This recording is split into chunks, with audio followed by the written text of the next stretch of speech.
historically emotion these guys have kept outside the training or anything. When if you go to training courses, they are going to make it safe environment. The number one logic they use is we can teach you all these things in a safe environment. But the question comes in, am I actually going to work in a safe environment? The answer is probably no. My manager is going to scold me if I don't achieve that particular standard. I'm going to have fear of losing job. I'm going to have a fear of looking bad in front of my peers. So it's not safe environment anymore. But why you people are teaching me, giving me the skills in safe environment? Give me same set of skills in an emotionally charged environment. And that part, it doesn't come very natural to most educator. If I'm the trainer and you can come to my course, I wouldn't subject you to that kind of pressure.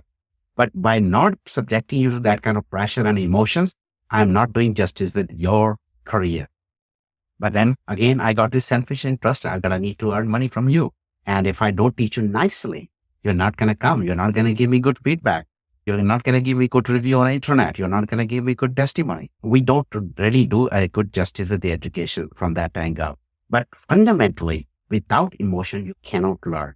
So if I today ask you, what's the one single most thing you remember in your life, most likely those emotionally charged incidents will come in your mind. In fact, negative emotions are remembered more vividly. Those incidents where your mother possibly was very angry on you. You are going to remember that incident more vividly compared to an incident where your mother was happy about something you did. So this is the human mind. We remember the negative emotions far better. But then why we avoid the negative emotions from our training? Because the world out there where we want to work in the workplace is negative. There is all surrounded by competition, surrounded by politics, pressure, and a lot of other things. But if you see, at the workplace, Friday evening, your manager is going to tell you, I need this report by Monday morning. And you don't know anything about that report. But miraculously, that report gets on his desk by Monday morning. How? The whole thing is the emotional loading that you experience that makes your brain work in a way that you can produce miraculous thing just by using your emotion, even if you have never learned that thing and never done that thing in the past. So that part is very important that we're going to need to make sure we bring our people's real emotion into learning in the classroom. And it needs to be more realistic compared to artificially set up classrooms or courses. How it can be done. You're aware of this project management training, right? We do use this thing, schedule crashing. So schedule crashing is basically you look at the different parameter and make some adjustments so that you can make some compromise and achieve the project in its exact same time as opposed to getting it delayed. Typically, project management is taught by the binder. First chapter is project overview. What is project? Definition of project. The second chapter of that binder is about what is the elements of project management. There are 5 or 8 dimensions. The third chapter is dimension number 1. The next chapter is dimension number 2, so forth. You see how linear it is?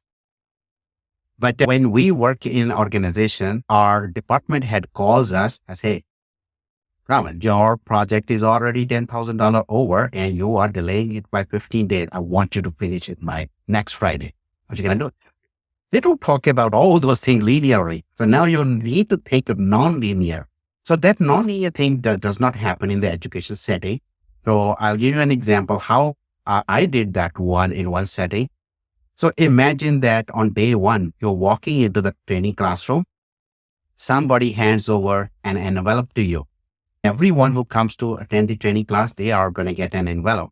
And you take that envelope. It tells you which desk you're going to go and sit. Now you see, now they get to know their teams and you open up that envelope. So essentially behind the scene, one table is going to do a role play of very tough CEOs or executives.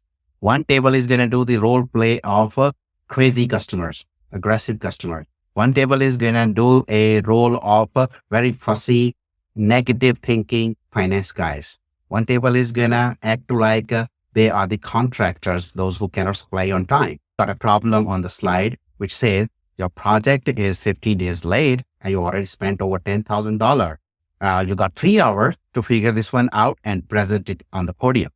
So now every team is going to work through. It's up to you. You phone a friend, you go to internet, you look at the book, you do whatever, you go and find an experienced project manager outside your training room. It's up to you, however you find.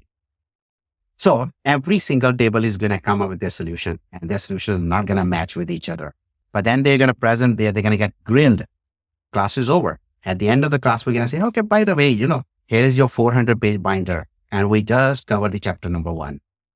We don't need to teach them anything because in the actual setting, they are going to work in that kind of pressure environment where people are going to challenge their decision. How you came across this one? They are not going to take paper and pen and explain their rationale. They're going to be able to use their emotion, their intuition, because as project manager, we use intuition and gut feeling at so many places. And that's where we need to bring in the argument and everything. So if I can defeat my justification of why I did the project this way and this is my plan, most likely tomorrow, if I face the same problem with my executive, I gotta be sounding as a reasonably good project manager. But if I go through those linear binder chapter by chapter 1, chapter 2, chapter 3, it is going to take me years to become project manager. But the fundamental thing is emotion.